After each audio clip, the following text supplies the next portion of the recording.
Bismillahirrahmanirrahim. Assalamualaikum warahmatullahi wabarakatuh. Perkenalkan, nama saya Abdul Aziz Rahman dengan NIM 352111024 dari Prodi Teknik Industri Fakultas Teknik Universitas Pelita Bangsa. Baik, pada kesempatan kali ini saya akan mempresentasikan perilaku organisasi, kunci kesuksesan di lingkungan kerja. Berikut adalah outline atau pengantar dari presentasi kali ini. Yang pertama, ada apa itu perilaku organisasi, lalu studi tentang individu, kelompok, dan struktur organisasi, lalu ada tujuan untuk meningkatkan efektivitas organisasi. Oke, berikut adalah konsep perilaku organisasi. Yang pertama ada perilaku individu dalam organisasi. Setiap individu membawa nilai motivasi dan persepsi pribadi ke dalam organisasi. Ini mempengaruhi bagaimana mereka bekerja dan berinteraksi dalam mengambil keputusan. Sumber motivasi internal dan eksternal mempengaruhi perilaku individu, misalnya kebutuhan psikologis, tujuan karir, serta penghargaan atau hukuman yang diberikan oleh organisasi. Lalu ada poin-poin berikutnya seperti dinamika kelompok dan interaksi antar individu, yaitu kelompok dalam organisasi terdiri dari berbagai individu yang memiliki peran, tugas, dan hubungan yang saling bergantung. Dinamika kelompok mengacu pada bagaimana anggota kelompok berinteraksi dan bekerja sama. Lalu terdapat norma-norma kelompok yang tidak tertulis yang mengatur bagaimana anggota kelompok berperilaku, berkomunikasi, dan mendukung satu sama lain. Lalu ada pengaruh struktur organisasi terhadap perilaku. Struktur organisasi mencakup pembagian tugas, wewenang, dan jalur komunikasi. Struktur ini akan mempengaruhi bagaimana individu berinteraksi dan berkolaborasi satu sama lain. Lalu ada pengaruh budaya organisasi terhadap perilaku juga. Budaya organisasi adalah sistem nilai kepercayaan dan praktik yang diterima oleh anggota organisasi.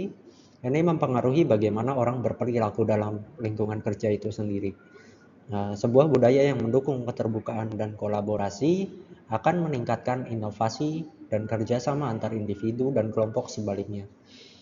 Budaya yang lebih hierarkis dan terpusat dapat membatasi kreativitas dan komunikasi terbuka. Berikut adalah pentingnya memahami perilaku organisasi. Yang pertama adalah pengaruh perilaku terhadap efektivitas organisasi. Perilaku yang baik di antara individu dan kelompok dapat meningkatkan kinerja dan produktivitas organisasi. Perilaku yang tidak produktif dapat menghambat proses kerja, menyebabkan konflik dan merugikan organisasi. Lalu selanjutnya adalah manajer sebagai pengelola perilaku organisasi. Manajer harus memahami perilaku individu dan kelompoknya masing-masing dengan efektif. Kemampuan manajer untuk memotivasi, mengarah, dan menangani konflik itu sangat penting dalam menciptakan lingkungan kerja yang harmonis. Lalu ada pengaruh budaya dan struktur organisasi terhadap perilaku.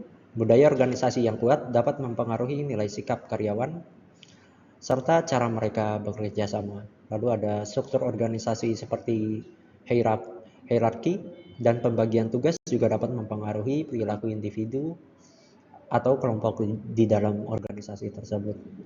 Lalu selanjutnya adalah faktor-faktor yang mempengaruhi perilaku organisasi. Terbagi menjadi dua macam faktor. Yang pertama ada faktor internal dan faktor eksternal. Kita akan bahas dulu di faktor internal. Nilai dan kepercayaan individu. Setiap individu membawa nilai dan kepercayaan pribadi masing-masing yang mempengaruhi sikap dan perilakunya dalam berorganisasi. Misalnya, seorang menghargai kerjasama tim akan cenderung lebih mudah bekerja sama di dalam tim. Lalu ada keterampilan dan kemampuan. Keterampilan yang dimiliki dari individu tersebut mempengaruhi bagaimana cara mereka berinteraksi dan berkontribusi dalam sebuah organisasi. Karyawan dengan keterampilan komunikasi yang baik cenderung lebih efektif dan berkolaboratif. Lalu ada juga faktor motivasi. Apa yang memotivasi individu untuk bekerja dengan baik? Bisa berupa penghargaan, pencapaian pribadi, tujuan yang lebih besar yang ingin dicapai dalam sebuah organisasi itu tersebut. Lalu ada faktor eksternal, salah satunya adalah lingkungan organisasi. Lingkungan kerja yang mendukung dan nyaman dapat meningkatkan motivasi dan produktivitas. Ini termasuk fasilitas fisik, budaya organisasi, serta kebijakan dan prosedur yang diterapkan. Lalu ada teknologi dan inovasi juga.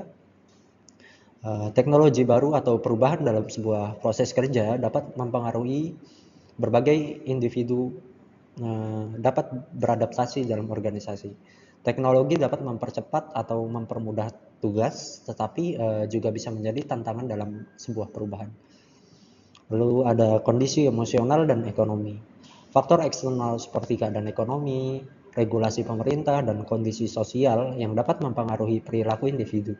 Misalnya, situasi ekonomi yang buruk dapat menyebabkan kecemasan dan kekhawatiran pekerja itu sendiri. Lalu yang terakhir ada hubungan antar individu. Ini cukup banyak di dalam sebuah organisasi. Hubungan interpersonal, hubungan antara atasan dan bawahan, serta rekan kerja dapat mempengaruhi perilaku organisasi secara signifikan. Hubungan yang baik menciptakan iklim kerja yang positif, sementara hubungan yang buruk dapat menurunkan semangat kerja. Lalu ada kepercayaan dan komunikasi. Komunikasi yang terbuka dan kepercayaan yang kuat antara anggota tim akan mempercepat pengambilan keputusan dan meningkatkan kinerja. Dengan komunikasi yang terbuka, dapat kita simpulkan di sini ya, dapat menyelesaikan dan memberikan keputusan untuk mengambil sebuah keputusan. Oke, kita sampai ke tahap kesimpulan. Dari presentasi kali ini dapat kita simpulkan yang pertama adalah perilaku organisasi merupakan faktor kunci keberhasilan. Memahami perilaku individu dan kelompok dalam organisasi sangat penting untuk meningkatkan efektivitas dan efisiensi kerja. Lalu ada manajerial yang memiliki peran sentral di sini. Manajerial harus mengelola dan mengarahkan perilaku dalam organisasi untuk mencapai tujuan bersama. Lalu ada juga budaya dan struktur organisasi menentukan perilaku organisasi. Budaya yang kuat dan struktur organisasi yang jelas dapat mempengaruhi cara karyawan berinteraksi dan bekerja sama yang pada akhirnya meningkatkan kinerja organisasi. Lalu poin yang terakhir adalah meningkatkan perilaku organisasi dan membawa dampak positif. Memahami dan meningkatkan perilaku organisasi dapat mengurangi konflik, memperkuat komunikasi, dan meningkatkan produktivitas dalam organisasi. Baik, mungkin sekian presentasi dari saya. Kurang lebihnya mohon maaf. Wabillahi taufiq wal hidayah. Wassalamualaikum warahmatullahi wabarakatuh.